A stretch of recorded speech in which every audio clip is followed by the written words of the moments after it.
아침 우리에게 주시는 하나님의 말씀은 신약 성경 요한복음 4장 46절로 54절 말씀 되겠습니다. 신약 성경 149면입니다. 149면 요한복음 4장 46절부터 봉독하게 되겠습니다. 이 계시의 말씀을 봉독할 때에 다 함께 하나님의 음성을 들으실 수 있기를 바랍니다.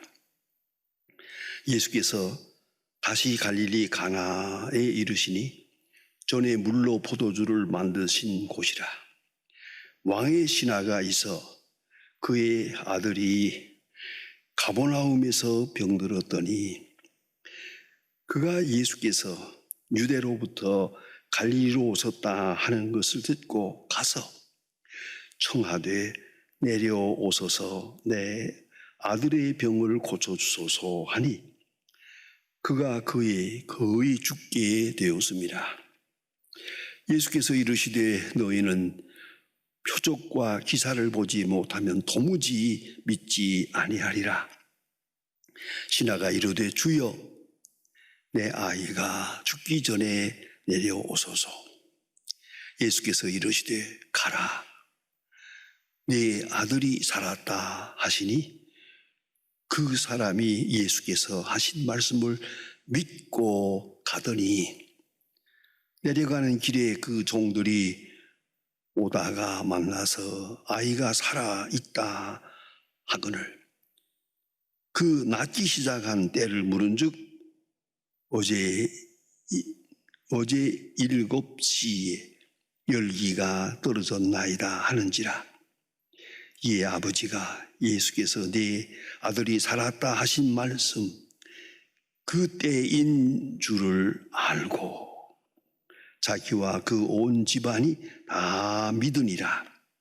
이것은 예수께서 유대의 갈릴리에 오신 후에 행하신 두 번째 표적이니라. 아멘. 허울일러의 Connecting with God라고 하는 유명한 책이 있습니다. 그 책 속에 나오는 이야기입니다. 한적한 마을에 아주 작은 마을, 아주 고요한 그런 마을인데 여기에 느닷없이 나이트클럽이 들어왔습니다. 이 젊은이들이 찾아가서 나이트클럽에서 술을 마시고 타락하기 쉬운 그러한 나이트클럽이 이 마을에 들어왔습니다.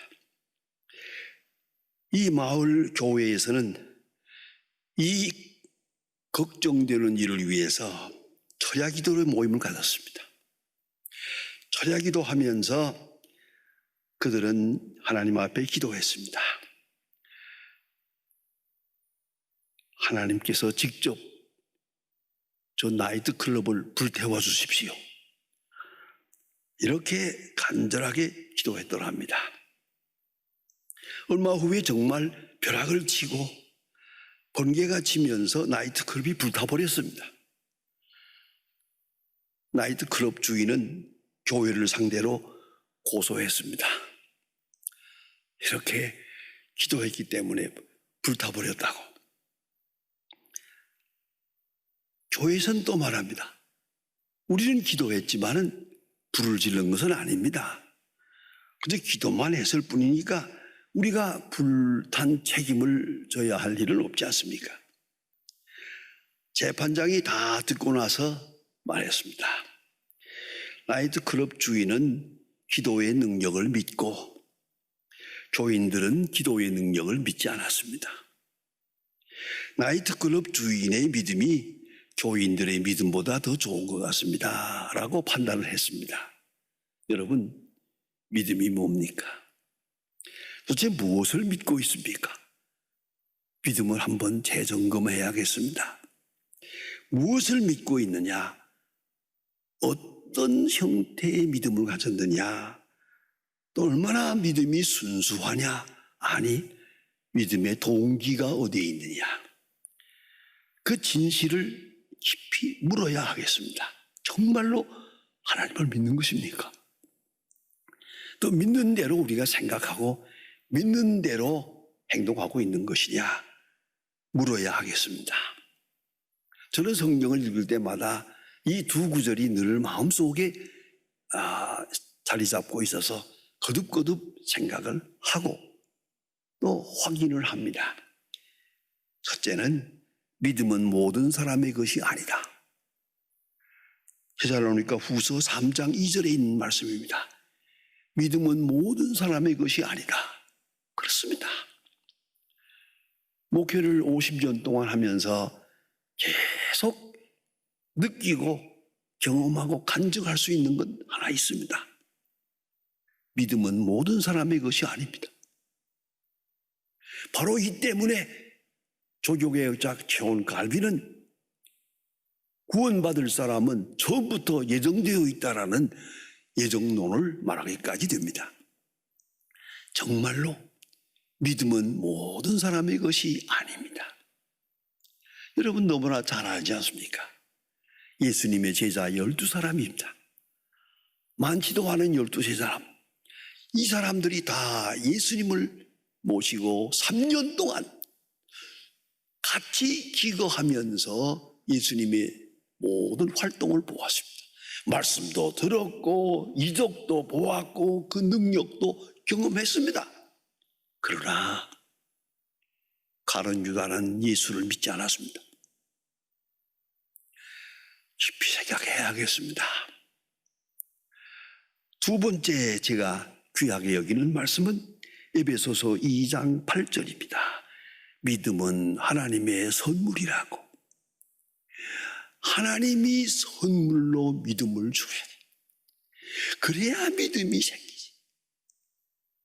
우리 스스로 믿음을, 역시 믿음은 우리의 의지가 아닙니다. 그 믿음의 그 동기가 우리 인간으로부터 와서는 안 됩니다. 소위 믿음의 동기를 causality of faith라고 합니다.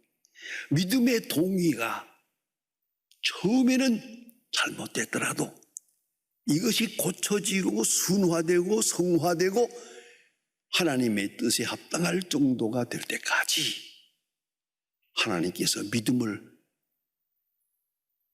교정하십니다. 수정하십니다. 믿음을 바르게 성화하시는 것을 볼 수 있습니다. 믿음은 하나님의 선물이다. 너무나 귀하게 저는 느끼고 있습니다. 하나님은 객관적 계시로 우리를 구원하십니다. 역사 속에서 말씀하시고 선지자를 통해 말씀하시고 성령을 통해서 성경을 통해서 말씀하시고 모든 사건을 통해서 구체적으로 우리에게 다가오시고 가장 현실적인 것은 설교 말씀을 통해서 하나님은 우리에게 다가오고 말씀하고 계십니다. 이런 객관적 계시가 있는가 하면 이것을 알아보고 알아듣고 마음을 열고 믿고 순종할 수 있는 그 마음, 그것도 선물입니다. 그 내 마음 아닙니다. 내 의지로 예수님을 받아들일 수 있는 것이 아니더란 말입니다. 확실한 똑같은 사건을 보았는데 한 사람은 믿고 한 사람은 안 믿어요. 이것만은 분명해요. 그런 거로 믿음은 하나님의 선물이라고. 독생자 예수께서 이 땅에 오신 것이 선물입니다. 그를 믿고 받아들일 수 있는 믿음, 그것도 선물입니다. 이래서 마틴 루터는 객관적 계시, 주관적 계시라는 말을 씁니다. 둘 다 하나님의 역사입니다. 말씀이 오시고 말씀을 받아들이는 두 가지가 다 선물이요 하나님의 역사임을 잊지 말아야 합니다. 근데 오늘 본문에 나타난 사건은 특별한 사건입니다. 예수님의 고향에서 된 일입니다. 그래서 성경이 분명히 말합니다. 예수님께서 처음으로 물로 포도주를 만들었던 그곳에 예수님이 가셨다. 예수님의 고향에서 된 얘기입니다. 그런 거로 고향은 예수님에 대해서 너무 잘 알기 때문에 예수님을 하나님의 아들로 받아들일 수 있는 믿음이 없어요. 그래서 성경은 분명히 말합니다. 예수님께서 이 고향, 이 근처에서 역사하시다가 마지막에 그곳을 떠나면서 하시는 말씀입니다. 선지자가 고향에서 환영받은 일이 없다. 과의 고향 외에서는 환영받지 못한 일이 없다 말씀하십니다. 선지자의 고향, 그 선지자의 고향이라는 게 뭡니까? 너무 미리 알고 있는 거예요. 그 형제가 누구요? 어머니가 누구요? 아버지가 누구요? 그거 우리 이거 잘 아는 사람 아니야? 그 예수님 그거 내가 잘 알고 있는데 그 내 친구인데 뭐 이럴 거예요. 이렇게 잘 안다는 그 사실 때문에 예수님을 하나님의 아들로 받아들일 수가 없었던 거예요. 그 많은 이적을 보면서도 예수님을 하나님의 아들로 고백할 수가 없었어요. 그래서 선지자의 고향 같은 그런 완악한 마음, 강박한 마음, 불신적인 그런 분위기 속에 있습니다. 그 속에서 오늘 이 왕의 신하가 믿음을 가진 것이에요. 이 왕의 신하가 아마 헤롯 왕의 신하 같은데 지체 높은 사람입니다. 웬만해서는 예수님 앞에 가서 무릎을 꿇을 사람이 아닙니다. 그런데 그럴 수밖에 없었습니다. 6개 나오게 됩니다. 왜요? 아들이 죽게 됐거든요. 아들이 죽어가고 있거든요. 성경은 거듭거듭 말합니다. 아들이 죽게 됐다는 것. 그런데 이 아들이 죽게 된 이 상황 속에서, 이 절박함 속에서 예수님에 대한 소문을 듣습니다. 그런데 이 소문을 예수님 3년 동안 사역하신 다음에 된 그 정도에서 된 일이 아니고 사역을 시작할 때 된 일입니다. 예수님의 이적 능력을 보았다 하더라도 나사로를 살리고 죽은 5,000명을 먹이고 바다 위로 걸어가고 이런 모든 사건이 있은 다음에 된 일이 아닙니다. 이거 딱 하나, 예수님께서 가나에서 물로 포도주를 만들었다더라. 그런 작은 기적 하나, 그 소문을 들었을 뿐입니다. 이 작은 것, 작은 소문. 여러분, 이 소문은 이건 내 경험은 아닙니다. 다른 사람의 경험이 소문입니다. 나의 경험이 아닙니다. 다른 사람이 경험한 것을 내가 소문으로 듣습니다. 소문을 어떻게 믿느냐 하는 것이 중요합니다. 소문을 잘 정리하고 소문 속에서 복음을 들어야 합니다. 여러분, 꼭 잊지 말아야 합니다. 소문을 허황되게 몽땅 다 믿어도 안 되지만 몽땅 다 부인해도 안 됩니다. 소문 속에 진리가 있고 지혜가 있으니까 말입니다. 그런데 왕의 신하 지금 생각합니다. 예수님께서 가나에서 물로 포도주를 만들었다더라. 그 소문을 알고 있어요. 아마 그것뿐인지도 몰라요. 그런데 자기 아들이 병들었을 때, 죽어갈 때 예수님께 나옵니다. 그 절박한 마음을 가지고 나옵니다. 한번 생각하면 그렇습니다. 이 아들이 죽을 지경이 되지 않았다면 안 나왔을 거예요. 웬만한 사건 가지고는 예수님 앞에 가서 무릎을 꿇을 사람이 아니에요. 그 지체 높은 사람이 말이에요. 그 멀지 않은 그 나사렛의 청년 예수, 그 앞에 가서 무릎을 꿇을 사람이 아니에요. 그러나 워낙 절박합니다. 아들이 죽어가고 있습니다. 여기서 자세히 분석하면은 시간적 한계와 공간적 한계를 극복합니다. 아주 중요한 얘기입니다. 우리가 언제나 믿음을 가집니다만은 시간적 한계를 넘지 못해요. 오늘 저 성경에 보니까 즉시 이 즉시라는 말이 강조됩니다. 즉시 와서 고쳐주세요. 그렇지 않아요? 즉시 그래야지. 사흘 후에 이건 안 되죠. 즉시. 그 다음엔 내려오소서. 이 공간적 관계입니다. 여기서 아니고 내려오소서. 우리 집에 오셔서 내 아들의 병을 고쳐주세요. 자, 여기서 우리가 깊이 생각해 얼마나 간절합니까? 예? 아주 정말로 간절합니다만 여기서 시간적으로 공간적으로 또 있어요. 방법적으로. 아마도 이 왕의 신하는 즉시 오서 야 가자. 예수님께서 이 사람하고 같이 집에 가서 그 환자의 머리에 손을 얹고 기도하고 안수하고 이렇게 되길 바랬을 거예요. 그러나 예수님은 아니요. 방법이 달라요. 오늘 성경 말씀에 가라 네 아들이 나았느니라. 가라 네 아들이 나았느니라. 자, 이걸 어떻게 하면 좋겠습니까? 요 순간에 예수님을 모시고 가야 되고 당연히 가야 되고 그래야만 된다는 게 자기 방법이요. 자기 생각인데 예수님 말씀합니다. 가라 네 아들이 나았느니라. 이것은 시간적으로 공간적으로 방법적으로 전혀 다른 차원을 말하고 있는 겁니다. 여러분, 우리가 하나님 앞에 늘 기도할 때에도 좀 우리는 조급해요. 당장 되어줘야지. 왜 이렇게 더딜까?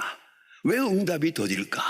또 하나, 공간적으로 이게 내 마음에 안 들어요. 더 중요한 것은 하나님의 방법이 마음에 안 들어요. 오늘 다 잃어버리는 것 같습니다. 이 과정을 거쳐야 저기 갑니다.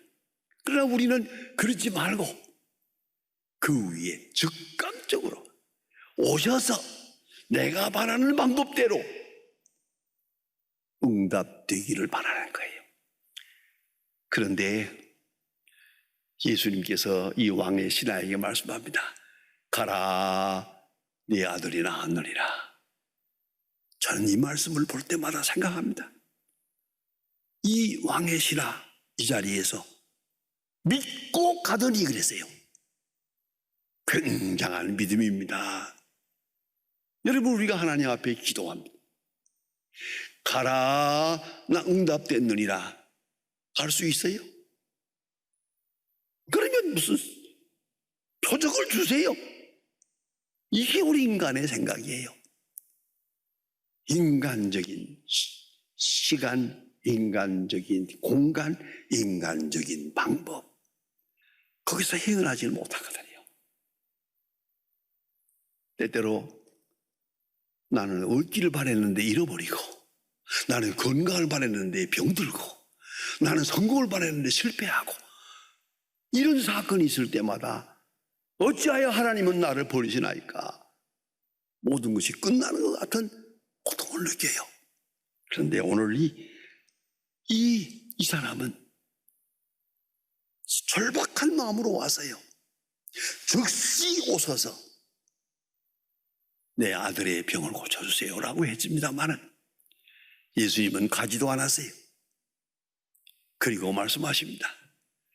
가라 네 아들이 나았느니라. 이 순간에 어쩌해야 됩니까? 여기서 만일에 폭발하면 좀 가자는데 왜 이렇게 말이 많아요? 별로 어려운 일도 아닌데 왜 예수님은 내 소원을 들어주지 않을런가? 이렇게 나왔다면 이 얘기는 어떻게 되겠습니까? 그러나 오늘 성경은 우리에게 깊은 감동을 줍니다. 믿고 가더니 그랬습니다. 말씀만 믿고 갑니다. 하나님 아브라함에게 말씀합니다. 고향을 떠나라. 떠났습니다. 여러분 아셔야 됩니다. 베드로에게 말씀합니다. 밤새껏 국물을 던져서 못 잡았지만 말씀하시니 국물을 내리이다. 믿고 구원을 내린 거예요. 안 될 줄 알지만은 믿고 순종한. 하나님께서 모세에게 말씀합니다. 가라, 내가 너와 함께 함이니라. 증거를 주세요. 네 손에 있는 것이 뭐냐? 지팽이입니다. 됐다, 그것만 돼. 아니, 지팽이 하나 가지고 날들을 어떡하라는 얘기. 아니, 그렇습니까? 인간적으로는 순종할 수 없는 순간입니다. 그러나 이런 믿음의 조상들은 다 가라 할 때 갔습니다. 떠나라 할 때 떠났습니다.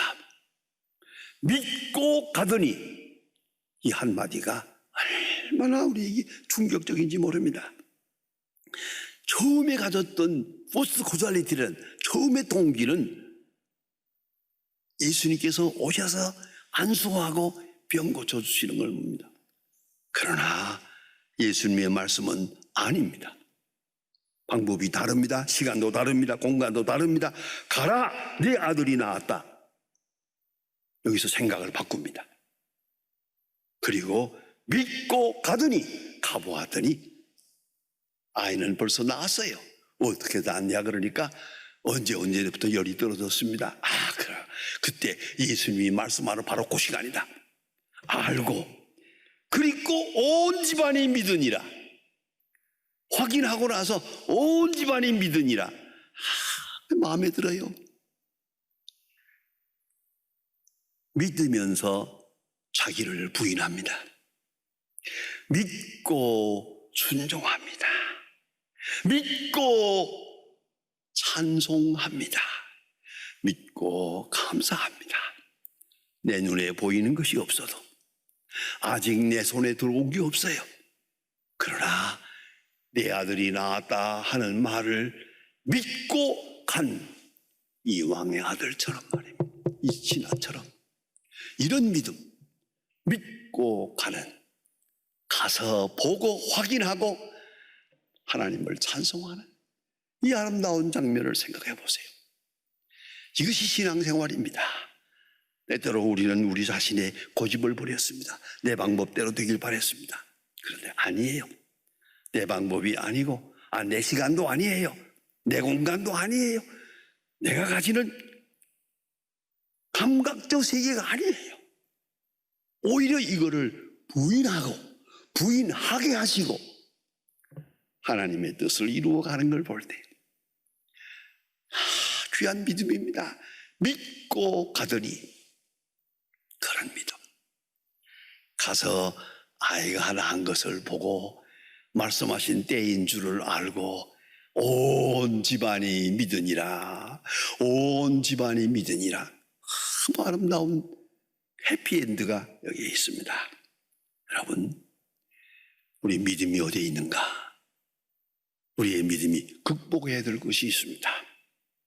시간적으로, 공간적으로, 방법적으로 인간의 지혜를 다 극복하고, 다 부인하고, 완전히 나를 부인할 때, 깨끗하고 순수한 동기가 될 때, 비로소 그 큰 은총을 깨달을 수 있고 그 은총에 감사할 수 있는 그런 믿음에 도달하게 되는 것입니다.